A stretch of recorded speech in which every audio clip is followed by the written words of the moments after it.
J'étais dans un centre d'achat. J'accompagnais un groupe de personnes. J'étais responsable de ces personnes-là. Je les amenais visiter Montréal.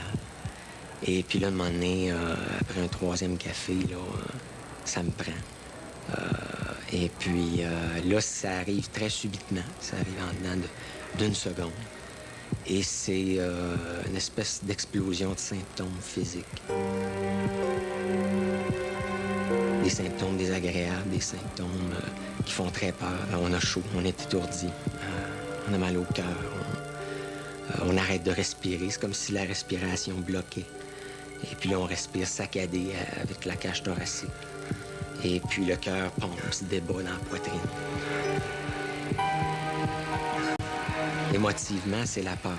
Émotivement, on a l'impression que tout s'effondre, tout s'écroule.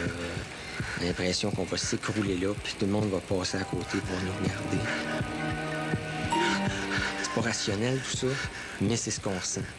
Puis on est tellement submergé par une espèce de raz-de-marée de sensations physiques, puis de ces émotions-là, de terreur, de peur extrême, qu'on n'arrive plus à réfléchir, on n'arrive plus à raisonner. On n'arrive plus à se ressaisir, à se dire, ben voyons, qu'est-ce qui se passe? On ne trouve plus de solution raisonnable.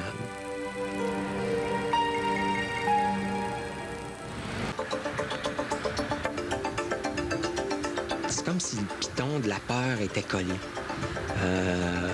Tu vis des sensations physiques extrêmement désagréables, extrêmement douloureuses, puis dans ton cerveau, le piton de la peur est collé.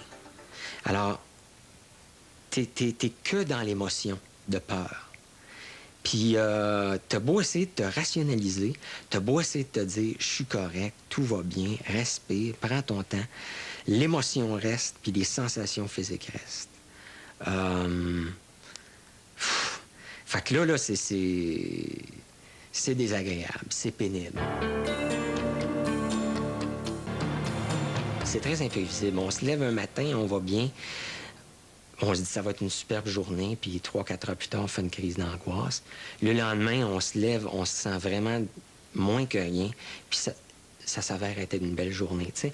Il y a le côté, ça nous saute dessus subitement, sans avertissement. Il y a le côté imprévisible.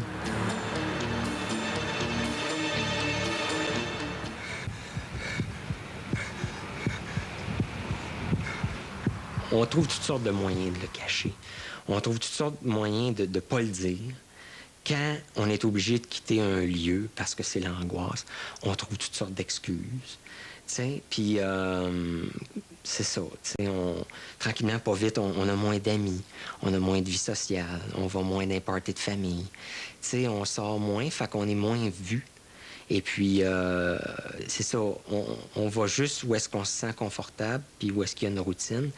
Alors, par conséquent, on fait moins de crises d'angoisse, tu sais.